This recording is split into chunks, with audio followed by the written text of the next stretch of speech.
지방 주민이 평등하게 살아야 되는 거 아닙니까? 젊은이들이 내 고향에서 지역 주민이 구체적으로 삶이 좋아졌다고.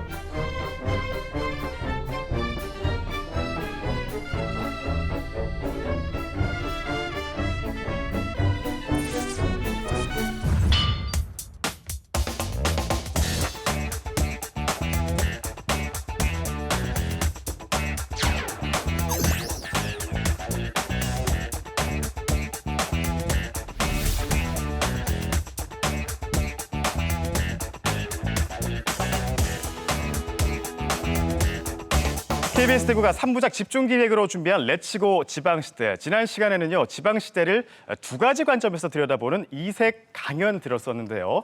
오늘은 활력 토크, 세이 지방시대당을 준비했습니다. 오늘 이 자리에 지방시대를 염원하는 6분을 저희가 모셨습니다. 이분들의 면면을 한번 잘 봐주시기 바랍니다. 지금 이 시간부터요, 제가 여러분들을 지방시대 당원이라고 호칭을 하겠습니다. 다들 동의하십니까? 네, 좋습니다. 지방이 당당해야 나라가 선다. 지금은 지방시대. 예, 좋습니다.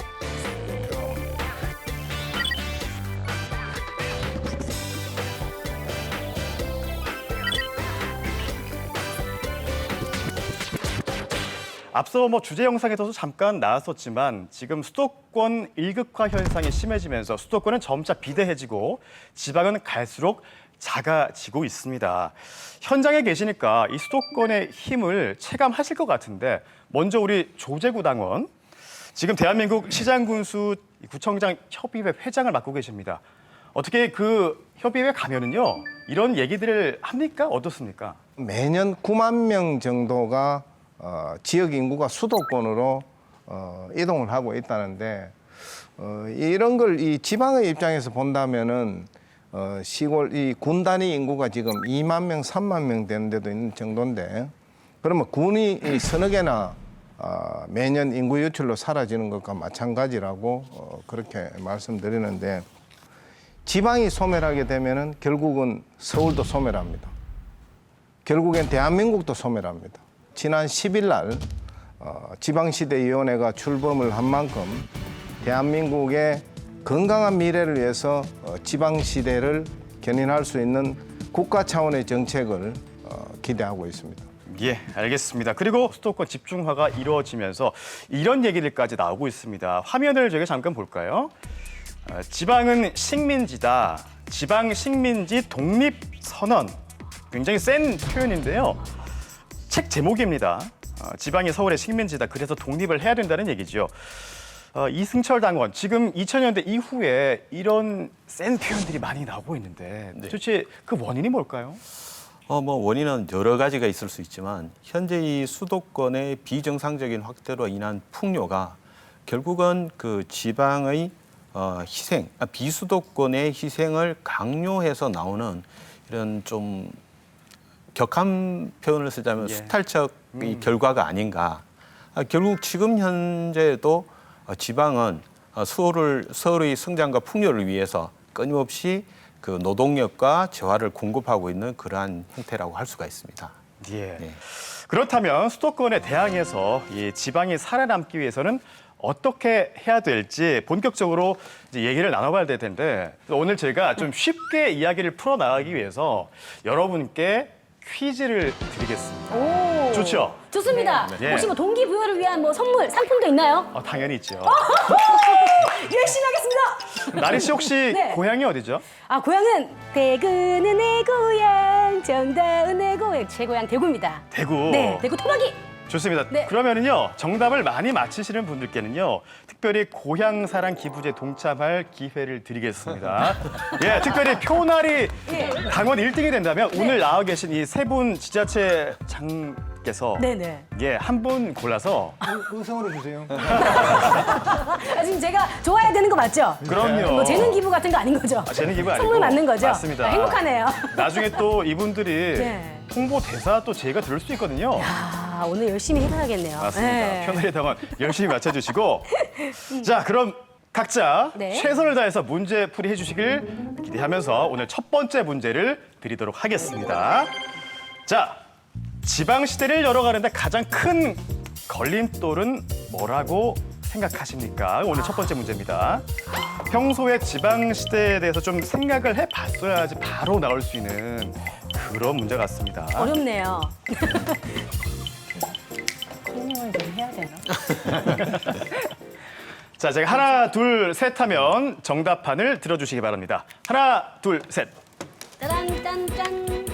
예.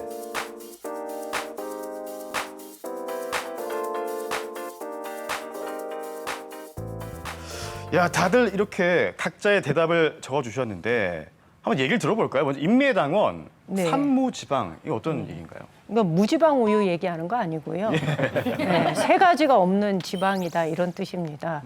뭘 해보려니 재정 자립도도 낮은 돈도 없고요. 또 워낙 고령화되어 있고 청년층들은 빠져나가는 정도가 심각해서 뭘 해보려고 해도 사람도 없고 그리고 이 독자적인 뭔가 사업을 추진하기 위한 권력도 갖추고 있지 못한 지금 지방 정부가 네. 이 가장 그 지방 시대를 열어나가는데 걸림돌이 아닌가 그렇게 봅니다. 자, 이번에는 우리 김장호 당원 얘기도 한번 들어볼까요? 수도권의 규제 완화가 가장 심각하다고 생각합니다. 예. 이게 전 세계적으로 그 OECD 국가 중에 수도권에 가장 집중된 나라가 거의 우리나라가 최악의 경우고요. 네. 프랑스 같은 경우도 6천만 인구인데 파리에 250만 명밖에 안 삽니다. 그 나머지 도시들은 다 국가 전체적으로 분산을 하고 있습니다. 그럼에도 선진국을 할 수 있는 거고 우리 자매 도시가 그르노블 도시라고 있는데 인구가 50만인데 프랑스에서 3대 도시입니다. 인구 50만이 3대 도시인데 우리나라는 구미시는 40만인데 지금 뭐 순위에 들어가지도 않거든요.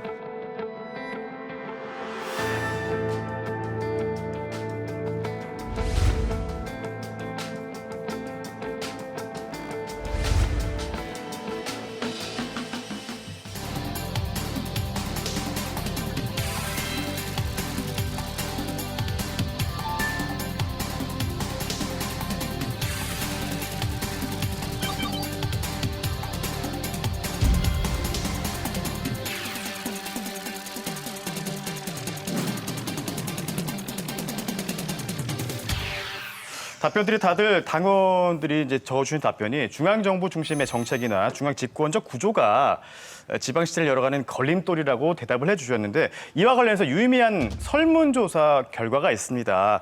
2016년에 조사한 건데요. 네.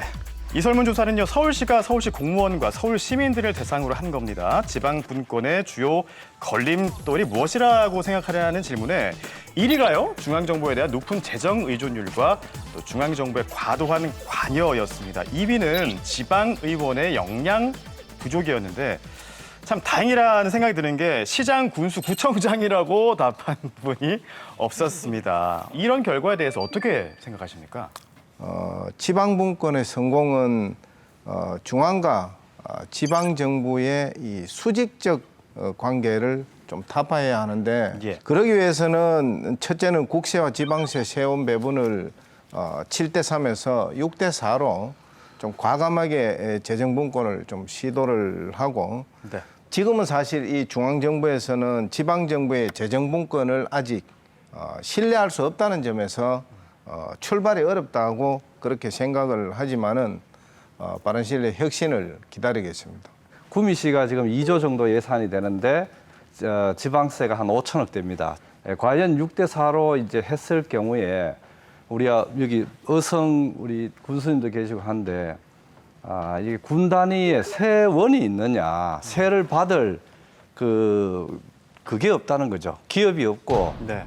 그래서 이제 국가도 고민하지 않느냐. 그래서 재정도 분권이 돼야 되지만 장기적으로 우선의 균형에 대한 발전이 먼저 돼야 된다. 지방에 많은 기업이 오도록 하고 기관이 오도록 하고 여기에 좀 더 집중해야 되지 않느냐. 저는 그런 생각을 좀 해봅니다. 네. 지금 또 저희가 화면으로 준비된 게 있는데요. 2021년 OECD 주요 국가들의 지방세 비중을 비교한 화면입니다. 캐나다나 독일 같은 경우는요, 연방제 국가죠.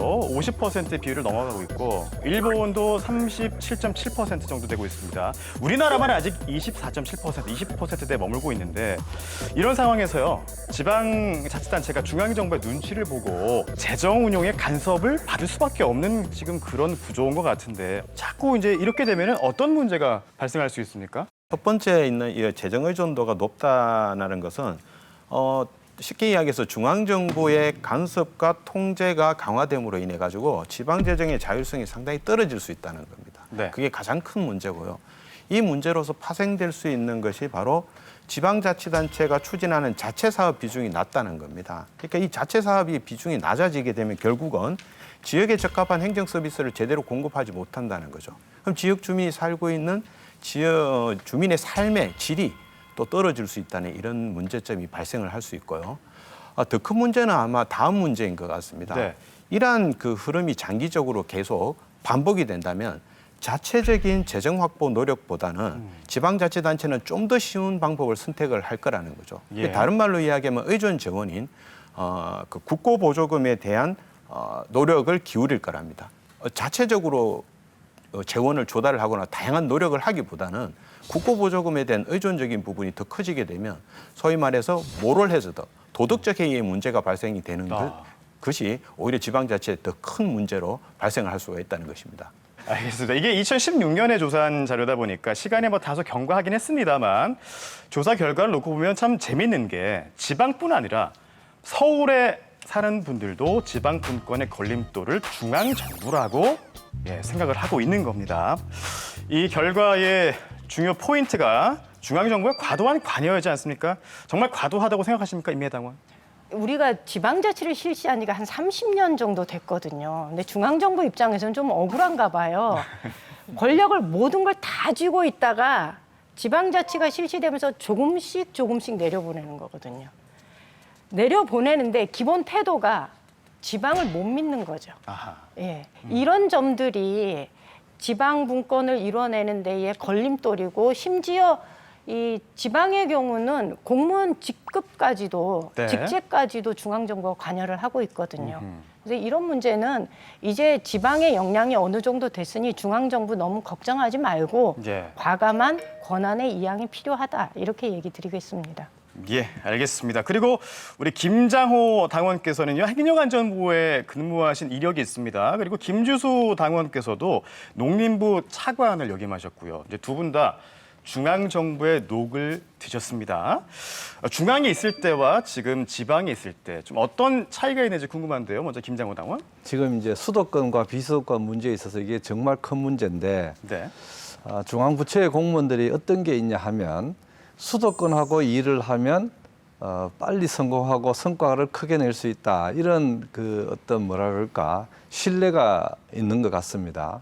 여기에다가 국가적으로 수도권을 풀면 그 빨리 공장이 들어오고 또 경제를 일으킬 수 있다는 그런 확신 아닌 확신 때문에 이게 수도권 규제 완화의 압력에 중앙정부도 같이 가는 거 아닌가. 참 이게 어려운 과제다는 생각을 하고 있습니다. 예. 뭐 저도 한 30년 동안 중앙정부에 근무했었습니다만은 중앙정부가 정책을 수립하고 계획할 때 대체적으로 그 지방의 어떤 균형 발전이라든가 그 지방의 그런 그 어려운 문제에 대해서는 상당히 조금 이제 관가하는 그런 측면이 있습니다. 네. 이러다가 보니까 사실상 전체적으로 지방에는 자율성도 없고 거의 80% 이상을 중앙에서 중요한 사항은 결정되지 않습니까? 예. 이러한 과정 속에서 또 조금만 내용을 변경하더라도 중앙의 협의와 승인이 필요한 문제이기 때문에 지방에서는 저는 주도적으로 자율권을 갖고 하는 게 굉장히 와서 보니까 제약돼 있는 그런 상황입니다. 이것이 변하지 않으면은 정말 앞에서 여러 가지 어려운 사항 말씀 주셨습니다만은 지방 시대 쉽지 않을 것 같다고 느낍니다. 예. 자, 그리고 중앙정부의 과도한 간섭과 관련된 또 다른 문제가 있는데요. 화면 보겠습니다. 자, 1급 부시장 그리고 행정부시장이나 기조실장 행안부에서 내려오는 그 자리도 시장이 직접 임명하는 자리가 될 겁니다. 현재 법률은 그렇게 되어 있어요. 현재 법률은 시장의 재청으로 임명하기로 되어 있는데 그것을 행안부에서 잘못 해석하고 있는 거예요. 협의를 해보고 협의가 안 되면 그 다음부터 대구시가 조례로 그렇게 하는 거야. 행안부가 잘못되게 지방조직을 장악하고 있는 것을 그건 법대로 하자는. 네, 홍준표 시장의 발언 영상이었는데요. 이제 정리하자면 행정부시장이나 기조실장 등은 행정안전부에서 지금 내려주고 있는데 그거를 각 지자체에 맡겨달라. 예, 임명권을 지자체에 달라. 이렇게 요약을 한 건데요. 자, 여기서 질문 드리겠습니다. 인사권 문제와 관련한 홍준표 대구시장의 발언에 대해서 어느 정도 동의하십니까? 퍼센트로 적어주시면 되겠습니다. 자, 과연 몇 퍼센트 적어주실지 기대가 되는데요. 인사권 문제와 관련한 홍준표 대구시장의 발언에 대해서 어느 정도 동의하십니까? 자, 이제 다 적었으면 들어주시기 바랍니다. 하나, 둘, 셋.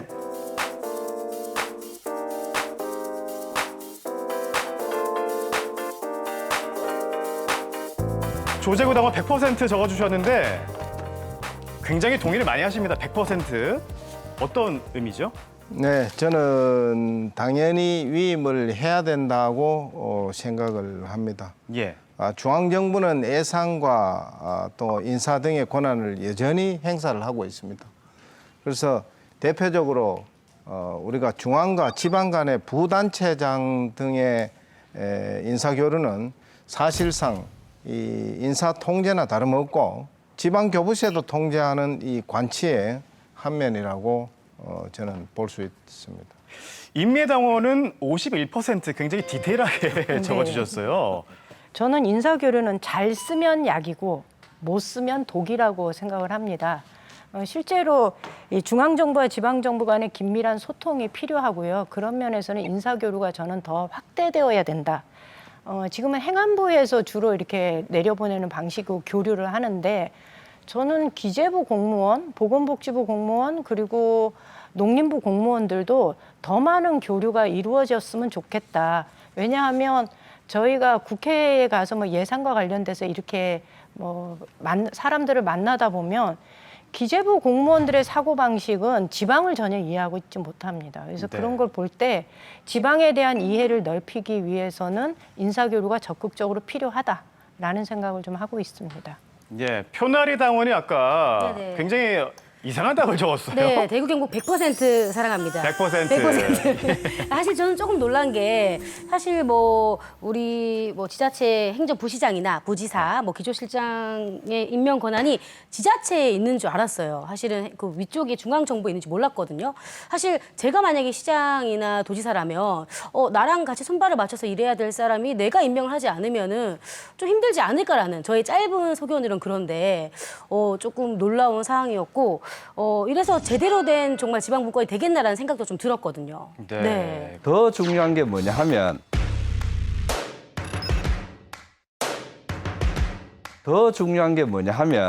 지방의 자치단체를 운영함에 있어서 국가에서 관리하는 기관이 굉장히 많습니다. 구미 같은 경우에 낙동강은 낙동강 구역청에서 관리를 하죠. 환경부 산하에. 그다음에 산업단지는 국가산업단지니까 산업단지관리공단에서 관리하죠. 대학은 국립대니까 교육부에서 관리하죠. 그러니까 이런 것들에 대한 권한을 지방으로 줘야 된다. 그걸 강하게 이야기해야 된다. 그게 이제 특별지방행정기관이라는 표현도 될 수 있고 그것을 지방으로 많이 줘서 자치단체장의 자율성을 올려줘야 된다. 이렇게 생각을 하고 있습니다. 예. 예, 좋은 말씀 해주셨습니다. 지방시제를 열어가기 위해서 함께 고민해봐야 하지 않냐는 차원에서 이 인사권 문제 저희가 한번 짚어봤고요. 다음 앙케이트 퀴즈 풀기 전에 먼저 대구 경북의 재정 자립도를 보겠습니다. 자, 2020년 대구 경북의 재정 자립도입니다. 서울이 76%로 가장 높고요. 전국 평균이 50.4%인데요. 대구가 45.4%, 경북은 많이 밑에 있습니다. 27.1%. 대구 경북 모두 평균 이하인데요. 여기서 문제 드리겠습니다. 경북의 10개 시 가운데 재정 자립도가 가장 많이 하락한 지역은 어디일까요? 예, 각자 정답판에 정답 적어주십시오. 경북의 10개 시 중에서 재정 자립도가 가장 많이 하락한 지역은 어디일까요? 다들 적으신 것 같으니까요. 하나, 둘, 셋 하면 정답판 올려주십시오. 하나, 둘, 셋. 네, 포항이 가장 많이 하락한 지역으로 꼽혔습니다. 자, 먼저 우리 김주수 당원 얘기 들어보겠습니다. 포항과 구미라고 적어주셨는데 왜 이렇게 적으셨어요?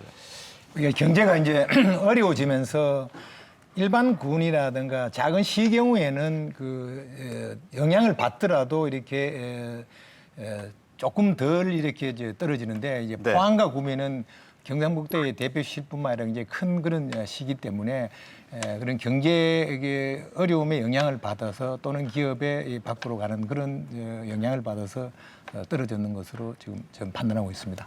우리 인미애당원께서는 BYC라고 적어주셨습니다. 예, BYC 뭐 이거 사실 우리 지역 분들은 다 아는 단어인데 네. 한번 설명해 주실까요? 이게 속옷 상표가 아니고 예, 동화 영양 청송의 그 약자인데요. 대표적인 우리 지역의 오지잖아요. 그렇죠. 답을 좀 바꿔 적을까 싶은 생각이 좀 살짝 들었는데 워낙 재정 자립도가 낮은 곳입니다.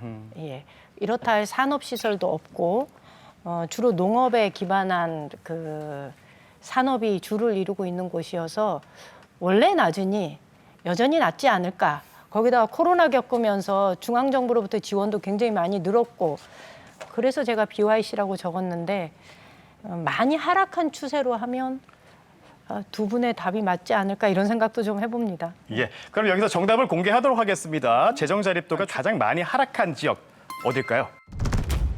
예, 역시 포항이었습니다. 혹시 그 다음으로 하락한 곳은 어딘지 아시겠습니까? 김장호 당원? 구미인가요? 예, 구미였습니다. 포항이랑 구미하면은 경북에서도 대표적인 산업 도시 중 하나잖아요. 그런데 이렇게 재정 자립도가 떨어졌다는 이유가 좀 궁금하긴 하네요. 이게 방금 이제 말씀하셨듯이 재정 자립도하고 좀 이제 분리해야 되는 문제가 재정 자주도라는 개념도 있고 다양한 개념들이 있습니다. 사실은 근데 해석에 문제가 있는데 이제 직접적인 해석으로는 대기업이 이탈로 인하고 지방세 수입 감소가 가장 큰 원인이지만은 사실은 그럼 반대로 해석하면 국고보조금이나 다른 의존 재원들이 많다는 뜻은 그만큼 중앙정부가 지방정부에 대한 재정에 대한 통제도 그만큼 강화되는 겁니다. 그래서 네. 그게 근본적으로는 가장 좋은 거는 좋은 기업을 유치를 해서 예. 이런 지방세를 확대를 하는 것이 가장 근본적인 그런 해결책이라고 생각을 하고 있습니다.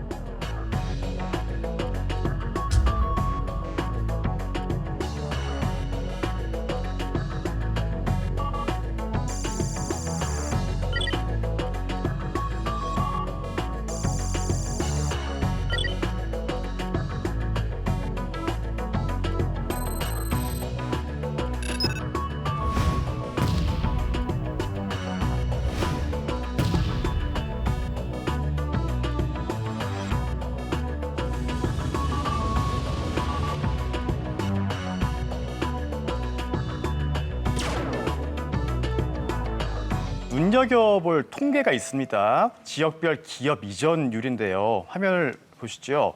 2008년부터 2020년까지 통계 자료입니다. 기업이 수도권에서 지방으로 이전한 비율 중 가장 높은 곳, 역시 수도권에서 가장 가까운 충청권이었습니다. 37.9%고요. 대구 경북은 12.8%로 충청권의 3분의 1 수준이었습니다. 자, 그리고 같은 기간 지역별 기업 재이전율을 보면요. 그러니까 수도권에서 이전해온 기업이 다시 이전하는 비율을 말하는 겁니다. 강원권이 17.2%로 가장 높았고 대구 경북이 16.6%로 그 다음을 차지했습니다. 결국 대경권으로 이전하는 기업의 수도 다른 지역에 비해서 적은데 대구 경북으로 왔다가 다시 떠나는 기업의 비율이 높다는 얘기입니다. 참 답답한 상황인 것 같은데 이런 현실을 극복할 수 있는 방법 없겠습니까? 이승철 당원. 네, 지금 그 통계에서 나타나듯이 사실은 제가 가지고 있는 통계는 저와 조금 다른 결과를 가지고 있는데요. 설문조사에 있어서 기업을 통해서 설문조사를 하니까 대전, 세종, 충청이 이전을 하고 싶은 기업이 55.3%, 네. 그리고 부산, 울산, 경남이 16.4%, 대구, 경북이 11.2%입니다. 결국은 기업을 하는 입장에서는 수도권에 어떻게 하든지 가까이 있는 쪽에서 가고 싶다는 생각인데 그러면 왜 그럼 가까이 있는 쪽으로 갈까? 제가 봐서는 기본적으로 인력 확보 문제가 좀 용이하지 않느냐. 우스갯소리로 제 조카도 대구에 있다가 서울로 갔는데 자영 보고 하는 이야기가 결혼할 때 아버지가 하신 일 중에 가장 잘한 게 서울로 이사 온 겁니다. 이런 이야기를 들었을 때 참 우프더라고요. 지금 이제 인력 확보 얘기를 해주셨는데요. 대구 경북 청년들이 지역을 떠나는 이유 중에 가장 큰 게 일자리를 찾아서 수도권으로 떠나는 거잖아요. 근데 참 역설적이게도 우리 지역에 있는 기업들은 가장 기업의 운영이 큰 애로사항으로 인력 확보를 꼽았습니다.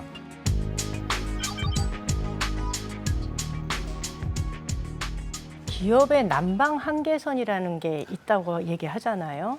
우리가 좀 관심을 가져야 할 청년층은 어디냐 하면 실제로 지방대학을 나와서 수도권으로 취업한 비율이 39.5%라고 얘기하거든요. 그러니까 우리는 그럼 그 나머지 60%가 지역에 머물러 있다는 소리거든요.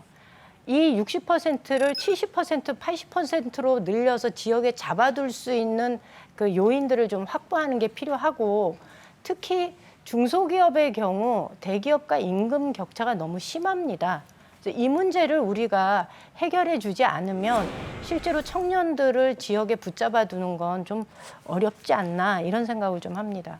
예. 사실 뭐 그러려면 인력 확보도 중요한데 또 지방으로 기업이 또 많이 와야 되잖아요. 기업 유치를 하려면 제가 만약에 기업체 사장이라고 하면은 세금을 좀 깎아주거나 뭐 공장을 좀 지을 터를 싸게 좀 빌려주거나 해외 수출을 좀 할 수 있게끔 팍팍 밀어준다면은 그런 혜택이 좀 많다면은 지방으로 좀 올 것도 같거든요. 그러면은 좀 우리 청년들의 일자리 문제도 해결되지 않을까라는 생각이 들어요. 실제 기업을 유치하는 것도 지금 굉장히 힘든 일이죠. 김장호 당원 지금 목이 타시는지 연거푸 물을 이제 드신데 21일인가요? 21일 생각하고 있습니다. 사실 오늘 저희 방송일이거든요. 구미시 굉장히 중요한 발표가 있는 걸로 알고 있습니다. 어떤 건가요? 예, 지금 이제 반도체 특화 단지를 구미시가 신청했고요. 이 반도체 특화 단지는 뭐 구미만의 문제만 아니라 대구 경북의 좋은 일자리, 기업 유치와 지금까지 말씀하신 대로 정말 직결되는 문제입니다. 그래서 이게 지금 총력을 다 하고 있고 아마 좋은 결과가 있을 거라고 저희들은 생각하고 있습니다. 예, 특화 단지 중에서 반도체가 가장 경쟁이 치열합니다. 15곳이 지금 도전장을 냈습니다. 만만한 도시가 하나도 없습니다. 수도권에서도 지금 굉장히 많이 도전장을 냈고요. 전부 다 우리보다 큰 도시들입니다. 하나도 작은 도시가 없습니다. 뭐 2천 정도인데 그것도 수도권이니까.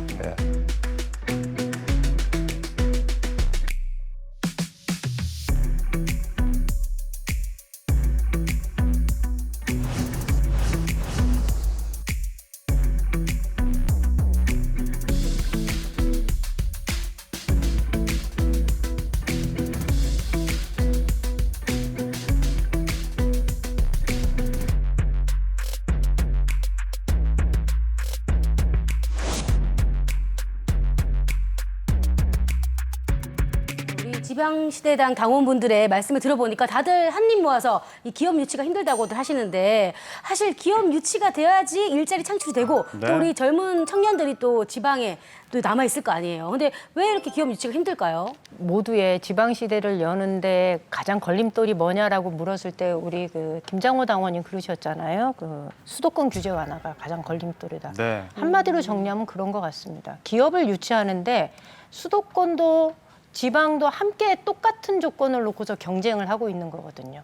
지금 이런 상태에서는 공정한 것처럼 보이지만 실제로 가장 불공정한 경쟁이 이루어질 수밖에 없는 거죠.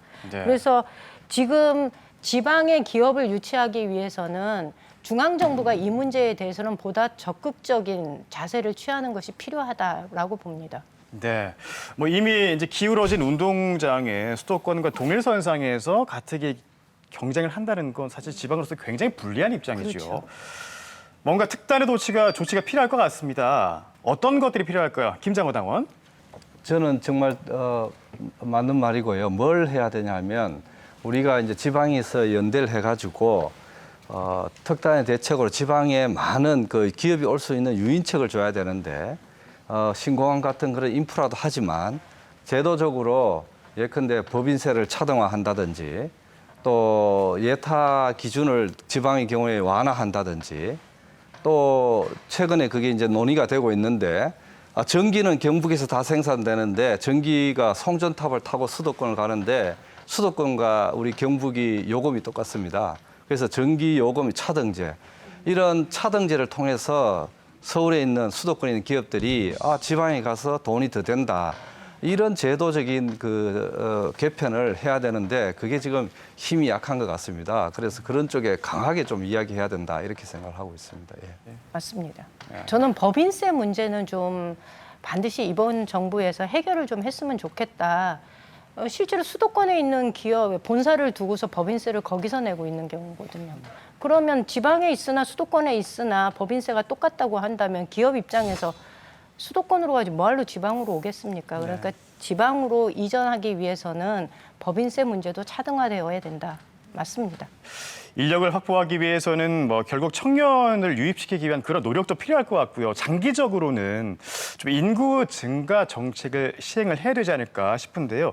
지역 소멸을 막기 위해서 대구 경북 각 지자체에서도 지금 굉장히 다양하게 많은 노력들을 하고 있습니다. 과연 어떤 노력들을 하고 있는지 화면을 보고 나서 얘기하겠습니다.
사실 출산율이 낮고 요즘 저출생 시대다 보니까 인구가 점점 좀 줄어들고 있잖아요. 이런 상황에서 인구 유입이 되지 않으면은 앞으로 농촌 지역은 점점 더 어려워질 것 같은데 혹시 이거는 정말 지자체가 아무리 애쓴다고 해도 지자체 힘만으로는 조금 힘들지 않을까 싶어요. 저는 아까 그 화면에 영천 시장님 거리에 나오셔서 막 이렇게 좀 영천으로 오세요 이런 얘기도 하고 상주 공무원들이 상복 입고 나와서 근무하고 또 의성 군수님도 이 청년 농업인들을 양성하기 위해서 진짜 많은 노력을 하시거든요.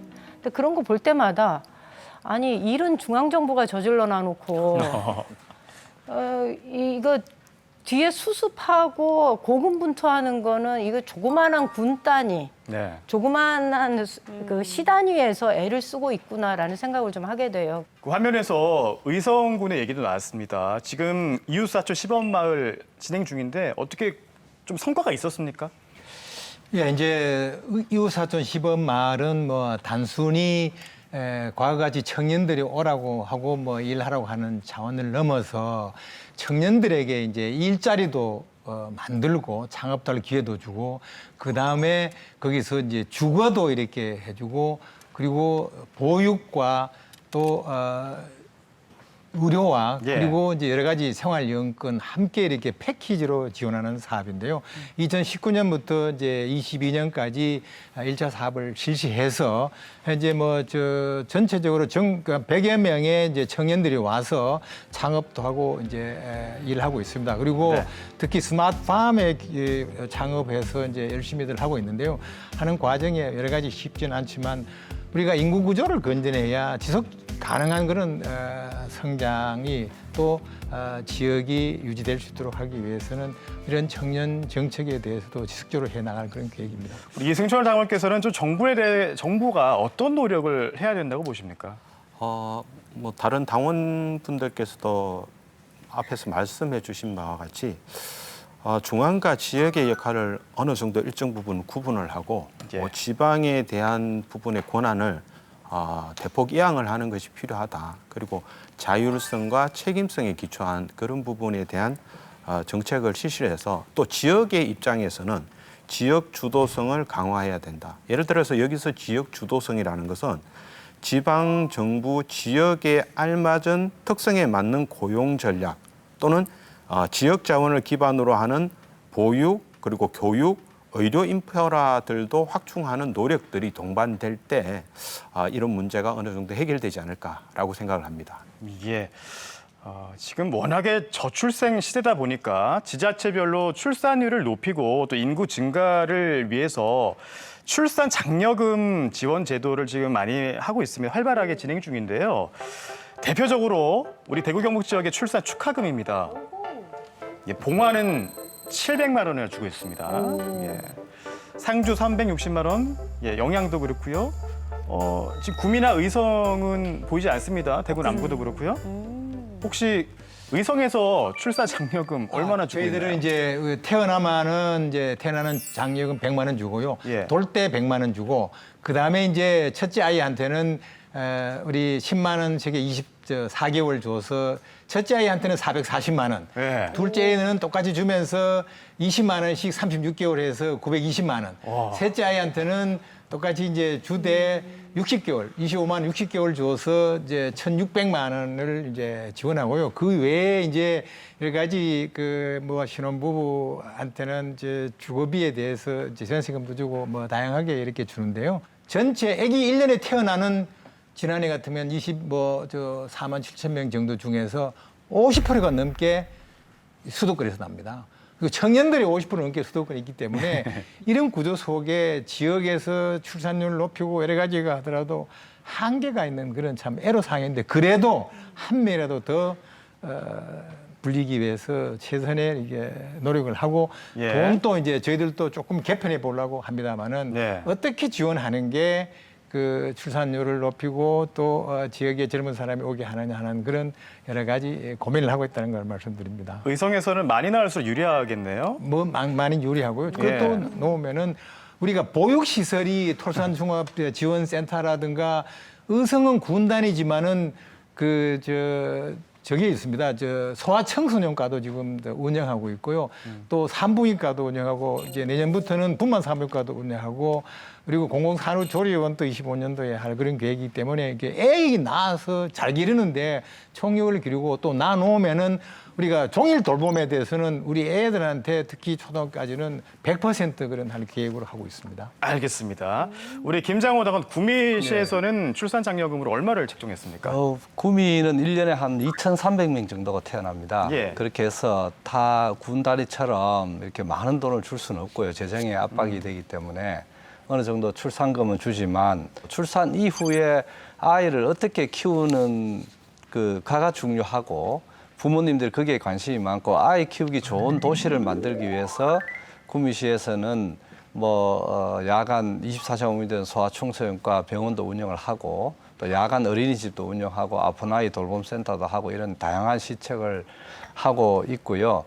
근본적으로는 이 저출산 우리나라의 저출산 문제는 아까 말씀드린 대로 수도권 집중되기 때문에 저출산이 더 심한 겁니다. 그래서 수도권을 강제로라도 강하게 해서라도 지방에 분산을 시켜야 됩니다. 제가 프랑스 같은 경우에도 강하게 분산 정책을 쓰는 그런 효과 때문에 출산율이 올라간다는 그런 보고가 있더라고요. 그걸 우리나라도 참여할 필요가 있다고 생각합니다. 예. 알겠습니다. 우리 대구 남구에서는 얼마를 책정했습니까, 조재구 당원? 실제 기초단체의 정남 강진구에는 출산 장려금으로 5천만 원까지 지급하고 있다는 데도 있는데 그래서 우리 남구는 재정이 좀 열악합니다. 그래서 둘째 출산 가정에 120만 원, 또 셋째 이상은 360만 원 출산 장려금을 지원하고 있는데 예. 이와 별개로 첫 아이 출산 가정에는 10만 원, 또 둘째 100만 원, 또 셋째 이상은 200만 원의 출산 축하금도 이제 지원을 하고 있지만 많이 부족합니다. 네. 아하. 나리 씨. 예. 요 세 군데 지자체 중에서 예. 한 군데를 선택한다면 어디 가서 해야 낫겠어요? 지금 선택해야 됩니까? 예. 지금 구미, 대구, 남구, 의성 중에 예. 일단은 하늘을 봐야 별을 따는데 지금 만남 인싸 계실이 있는데요. 일단은 회장님 양보하시죠. 출산 장려보다 그 결혼 장려를 위한 그 만남의 장을 좀 하는 곳은 없습니까? 의성에서 합니다. 아, 그래요? 의성에서 한다네요. 2번 했는데요. 예. 상당히 성과도 많았습니다. 그러면 제가 의성으로 가겠습니다. 변화리 비농 확정됐습니다. 예, 축하드립니다. 의성에서 애 낳겠다고 하는데 끝까지 좀 잘 키워해 주세요. 나오면 다 키워드릴게요. 우리 군수님이 키워주실 것 같아요. 낳아 놓기만 하면은 네네. 알아서 군에서 다 키워주겠답니다. 너무 좋으네요. 의성으로 가겠습니다. 예, 군수님 믿고 네. 의성으로 가시면 되겠습니다. 예, 네. 알겠습니다. 자, 오늘의 마지막 질문을 제가 여러분께 드리도록 하겠습니다. 내가 만약 지방 정책의 모든 권한을 가진다면 지역 소멸을 막기 위해서 이것만은 꼭 하겠다. 여러분들 어떤 것들을 하시겠습니까? 각자 정답판에 적어주십시오. 내가 만약 지방 정책의 최종 책임자라면 지역 소멸을 막기 위해 꼭 이것만은 하겠다. 여러분의 생각이 궁금합니다.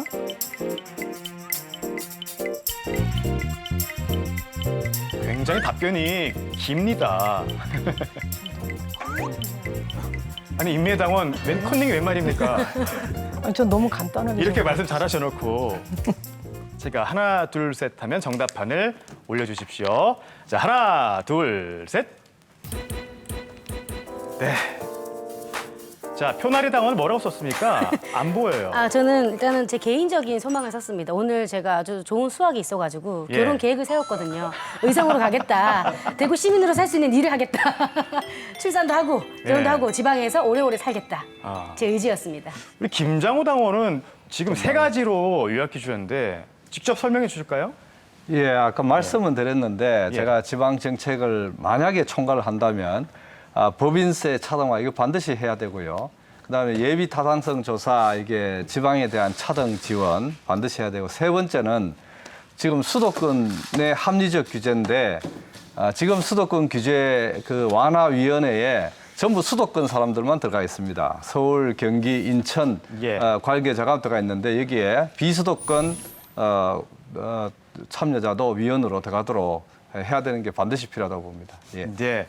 저에게 만약에 이제 모든 이 권한이 주어진다면은 먼저 우수한 외국인들 근로자를 지방 기업에 우선 지원할 수 있도록 해서 기업들이 지방으로 이동할 수 있는 생산 인구 정책을 만들어주고 또 대기업이 지방대학 이 졸업생을 일정 비율 의무 채용을 할 수 있도록 지방대학 구조조정과 지방시대의 성공을 위해서 저출산 문제를 해결해 나가겠다는 말씀드리고 지역이 골고루 성장하고 또 지역 특성에 맞는 사업과 문화를 가질 수 있도록 관련 법과 제도를 획기적으로 바꾸겠다는 말씀입니다.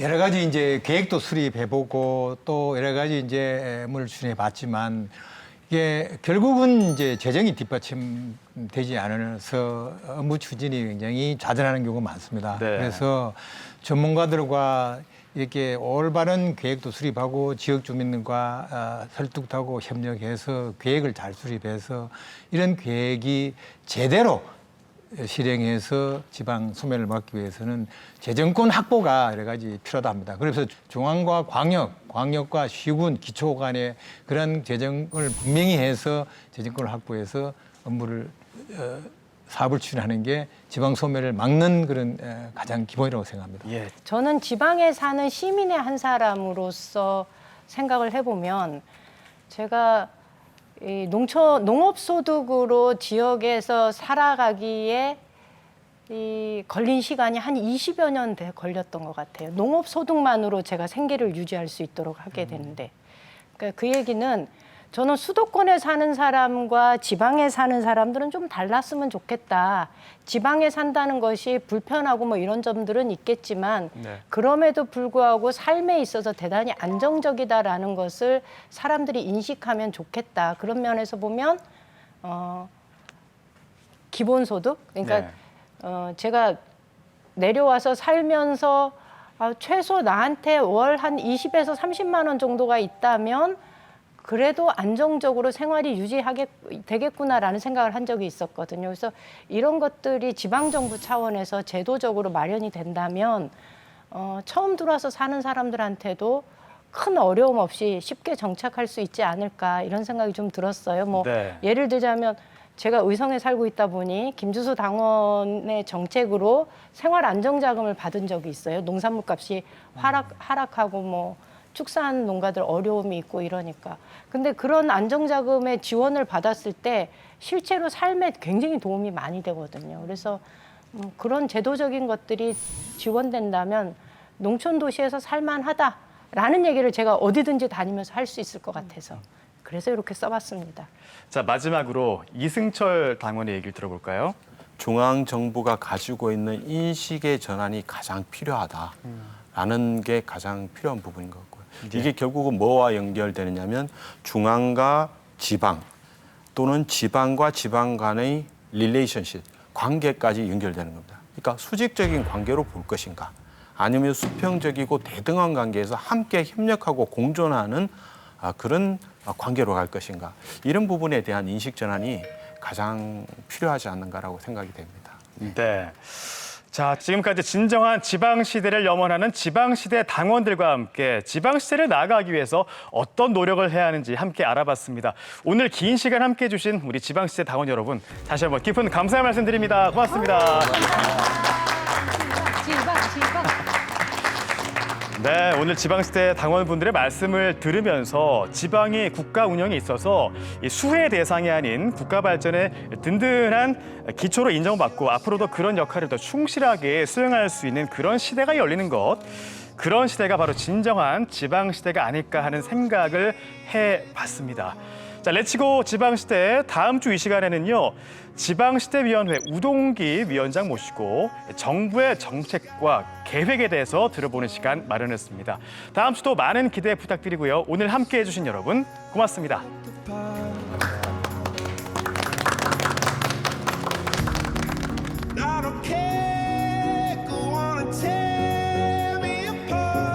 정부의 지방 정책을 총괄하는 대통령 직속 지방시대위원회가 오늘 출범했습니다.